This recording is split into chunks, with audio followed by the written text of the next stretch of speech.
You really think good people win? No. That's the first lie they teach you to keep you harmless. History wasn't written by the kind, the honest, or the soft-spoken.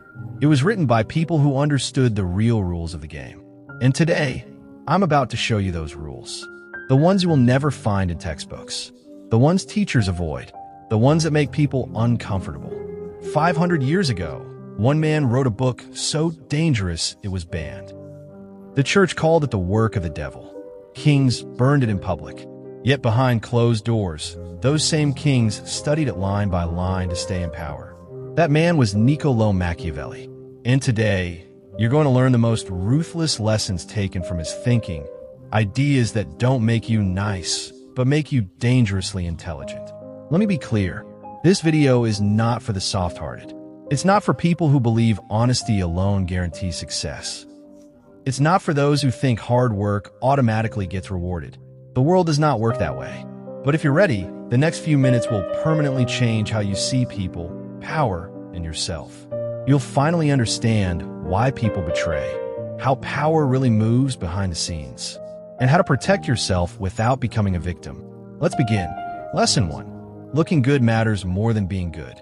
Listen carefully. This is where most people fail.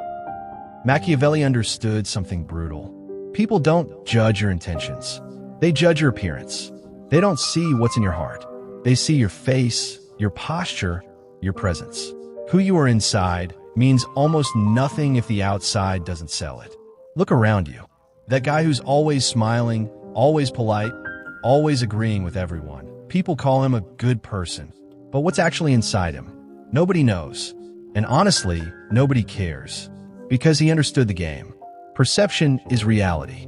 Your image is more powerful than your truth. So ask yourself this. Are you controlling how people see you? Or are you letting them decide for you? Because here's the hard truth. Saints lose. Strategists win. Lesson 2. Fear is more reliable than love. If you have to choose between being loved and being feared, choose fear. That sounds harsh, I know. But stay with me. Machiavelli never said you should terrorize people. He said respect does not come from kindness alone. It comes from consequences.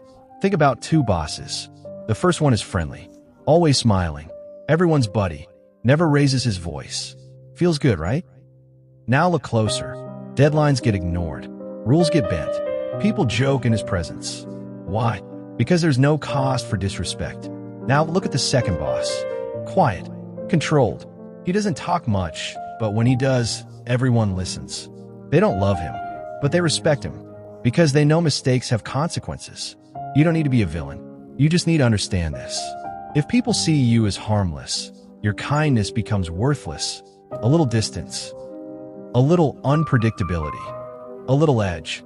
That's what creates authority. Lesson 3. Never trust anyone blindly, especially friends. This one hurts, but it's necessary. Machiavelli observed that the deepest betrayals rarely come from enemies. They come from people you let close. Enemies attack from the front. Friends strike from behind. Why? Because you give them access. You show them weakness. You share secrets. And the moment their interests change, those secrets become weapons. History proves this. Julius Caesar wasn't killed by his enemies. He was killed by his own senators. By Brutus, a man he trusted like a son. His final words weren't rage. They were disbelief. That's what blind trust gets you. This doesn't mean live alone. It means trust with awareness. Care but verify. Love but keep your eyes open. Always have an exit plan. Because people change.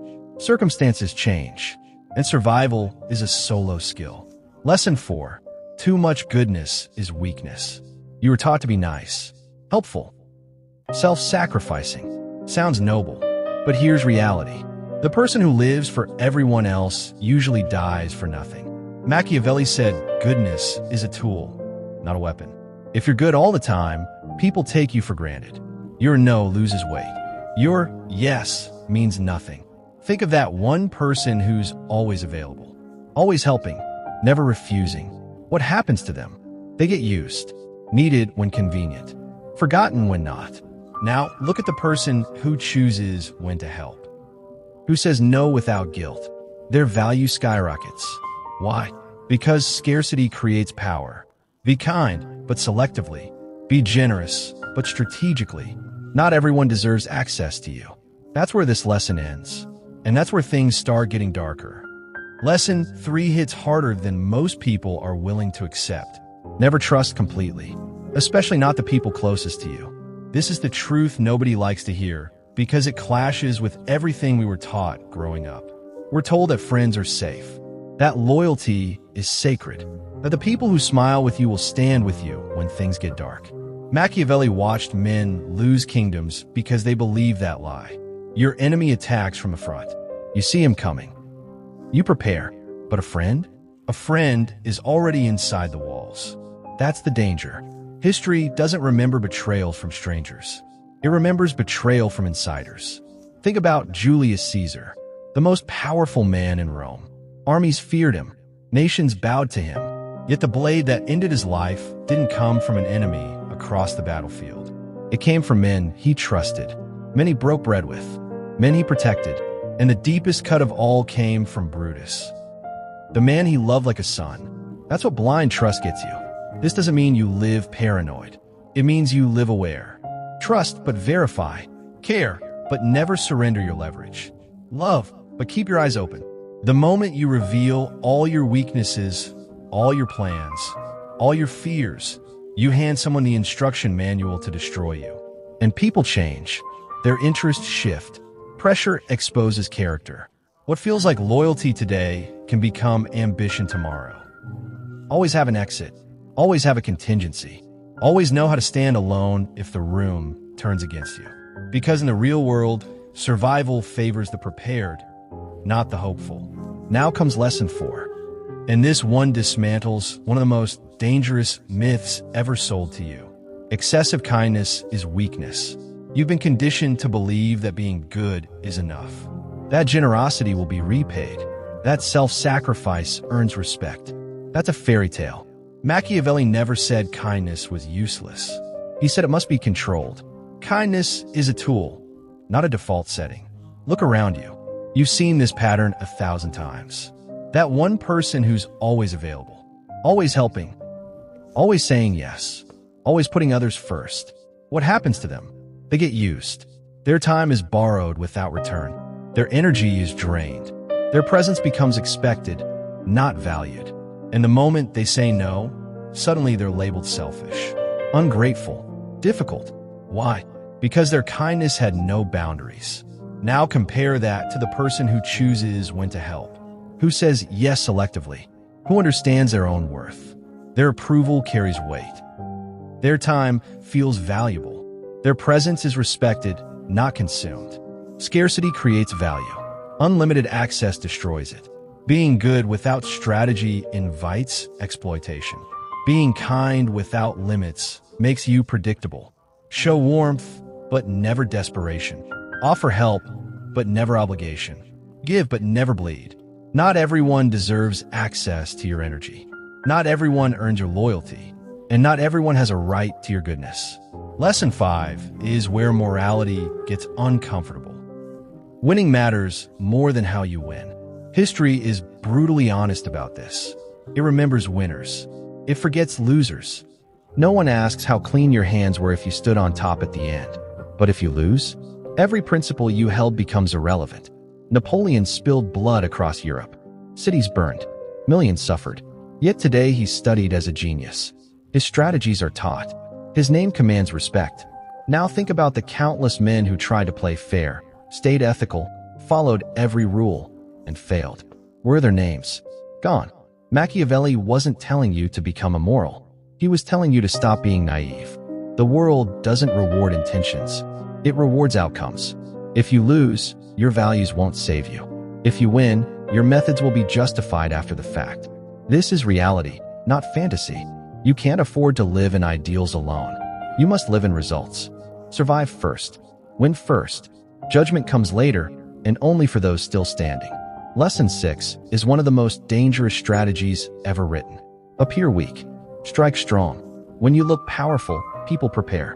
When you look harmless, people relax. And relaxation is where mistakes happen. Think of chess. Advanced players don't always defend aggressively. Sometimes they expose their king.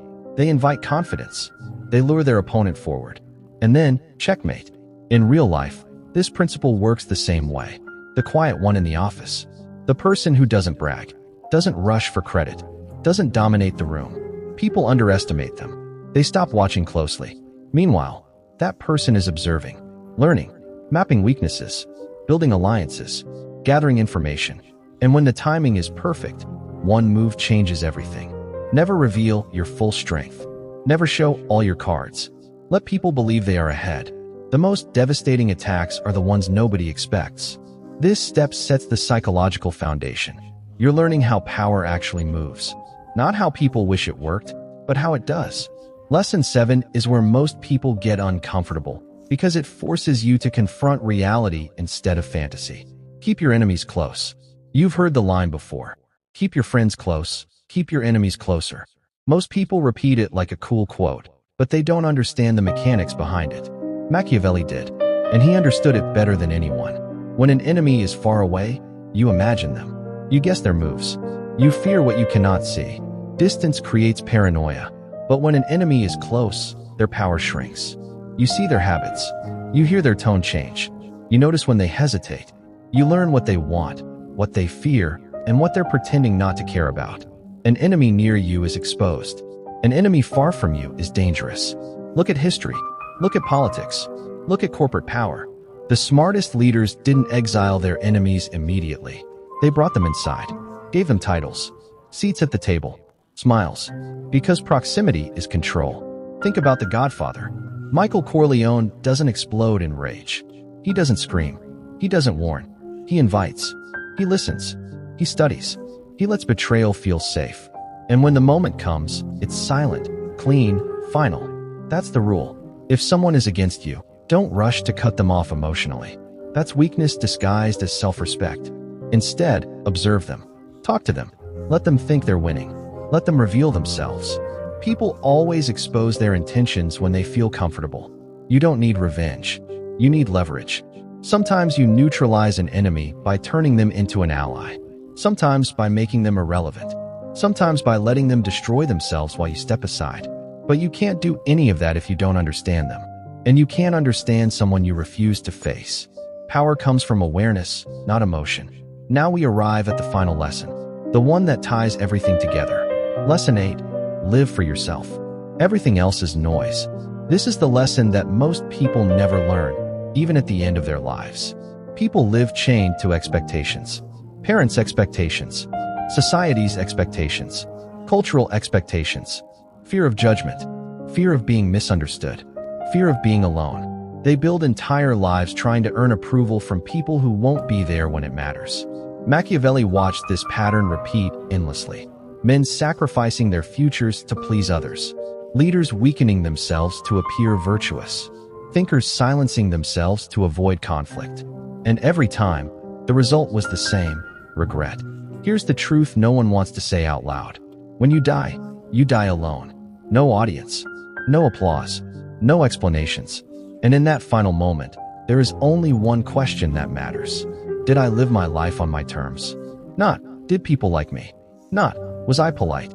Not, was I approved? But did I choose my own path? Machiavelli's message was never be evil. It was be sovereign. Be the ruler of your own decisions. Be responsible for your own outcomes. Be strong enough to carry the consequences of your choices without asking the world for permission. You don't owe anyone an explanation for your ambition. You don't owe anyone comfort at the cost of your future. You don't owe anyone access to your life. Stop asking, what will they think? Start asking, what do I want? Because society doesn't reward honesty. It rewards results. Once you understand this, something shifts. You stop performing. You stop apologizing. You stop shrinking. You move differently. You speak differently. You choose differently. You become dangerous, not because you're cruel, but because you're no longer controllable. That's what Machiavelli meant by becoming your own prince. Not a servant, not a victim, not a follower, a strategist. If this video changed how you see power, perception, and people, hit the like button. It tells the algorithm this kind of thinking matters. And if you want more raw and censored, reality-based wisdom that most channels are too afraid to talk about, subscribe to the channel. The next video goes even deeper.